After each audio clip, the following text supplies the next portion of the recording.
চট্টগ্রামের ২৩টি তৈরি পোশাক কারখানার প্রায় $৫০ লাখ আত্মসাৎ করেছে বিদেশি ক্রেতারা। এই অপতৎপরতায় যোগসাজশের অভিযোগ ওইসব দেশের শিপিং সংশ্লিষ্টদের বিরুদ্ধে। ব্যাংকে মূল্য পরিশোধ না করে নথি জালিয়াতির মাধ্যমে ঘটেছে এমন ঘটনা। প্রতিকারে আইনের প্রয়োগ আর দূতাবাসের সহযোগিতা চান উদ্যোক্তারা। ফখরুল ইসলামের রিপোর্ট। চট্টগ্রামের তৈরি পোশাক কারখানা ম্যালো ফ্যাশন সম্প্রতি যুক্তরাষ্ট্রে যার প্রায় $৪ লাখ পণ্য যায়, কিন্তু সেই অর্থ আর পায়নি প্রতিষ্ঠানটি। চালানটির বায়ার ছিল স্পট লাইফ ব্র্যান্ডস। অভিযোগ, শিপিং লাইন ওশান নেটওয়ার্ক এক্সপ্রেসের যুক্তরাষ্ট্র অফিস এবং বাংলাদেশি ফরওয়ার্ডার রেজর ফ্রেইট সার্ভিসেসের যুক্তরাষ্ট্র প্রতিনিধি ওয়াইদা ফ্রেড সিস্টেমের যোগসাজশে পণ্য ছাড়িয়ে নেয় প্রতিষ্ঠানটি। শিপিং লাইন এবং মেইন লাইনের ইনভলভমেন্ট ছাড়া কোনো বায়ারের পক্ষে উইদাউট পেমেন্ট আমেরিকার মতো জায়গা থেকে বা ইউরোপের পোর্ট থেকে মাল রিলিজ করা কোনোভাবেই সম্ভব নয়। ডেস্টিনেশনে যাওয়ার পরে রিলিজের ব্যাপারটা তো আমরা হ্যান্ডেল করি না, এটা আমার যারা প্রিন্সিপাল আছে তারা হ্যান্ডেল করে।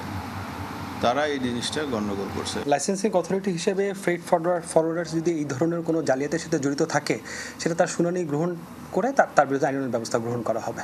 এমন প্রতারণার আরেক শিকার সানড্রি অ্যাপারেলস। মালিক জানাচ্ছিলেন আফ্রিকা আর দেশি চক্র কিভাবে প্রায় $৫ লাখ আত্মসাতের ফাঁদ পাতে। নভেম্বর মাসের এক্সপোর্টের পরে আমি এই ডিসেম্বর জানুয়ারিতে সে পেমেন্ট দিচ্ছে, সে যাচ্ছে, রেড সি চলতেছে, বিভিন্ন রকমের পায়তারা। আমার একটা কন্টেনার অলরেডি রিলিজ করে ফেলছে ফেক ডকুমেন্ট দিয়ে। ওয়ালটন এসিতে ইনস্টলেশন একদম ফ্রি।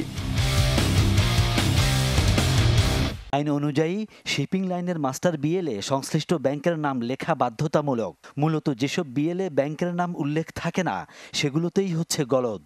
ব্যাংকে টাকা পরিশোধের মাধ্যমে মূল নথি না ছাড়িয়ে কপি বিএল দিয়েই পণ্য খালাস করছে অসাধুরা। আর ব্যাংকের নাম থাকলেও ঘটছে জালিয়াতি। বৈদেশিক মুদ্রা নিয়ন্ত্রণ আইনের আওতায় Bangladesh bank foreign exchange guideline করেছে। ওই গাইডলাইনের সেকশন 8-এ বলা আছে বাংলাদেশ থেকে যে কোনো মাল যেতে হলে ব্যাংকের নাম দিয়ে বিএল লিখতে হবে। আইনের যদি কোনো সিস্টেমের যদি কোনো লুফল থেকে থাকে, আমরা মনে করি যে সেইগুলোকে ফিল আপ করে যাতে $1 থেকে যেন আমরা আর্নিং থেকে যেন বঞ্চিত না হই। আমাদের এমবেসি আছে, বিজনেস এটাকে বলে কমার্শিয়াল অ্যাটাচিও আছে। ওনাদেরকে যদি নোটিশ করা হয়, ওনাদেরকে অ্যাক্টিভ থাকতে হবে। বাংলাদেশের এক্সপোর্টের টাকা আসবে না, এটা হইতে পারে না। তৈরি পোশাক খাতে এমন ঘটনা দীর্ঘদিনের। তবে অর্ডার হারানোর শঙ্কাসহ নানা কারণে মুখ খোলেন না অনেকেই। বিজিএমই এর তথ্য, গত 13 বছরে চট্টগ্রামের অন্তত 23টি প্রতিষ্ঠানের $48,34,213 দেশে আসেনি। দেশে বিদেশে মামলা ঠুকে সুফল পেয়েছে মাত্র 2 জন। তৈরি পোশাকের বাজার এখন প্রায় $50 বিলিয়ন, যার প্রায় 60 ভাগের গন্তব্য ইউরোপ, 20 ভাগের কাছাকাছি যায় যুক্তরাষ্ট্রে, বাকিটা বিভিন্ন দেশে। আর মোট রপ্তানির প্রায় 20 ভাগ যোগান দেয় চট্টগ্রাম। ফখরুল ইসলাম, চ্যানেল 24, চট্টগ্রাম।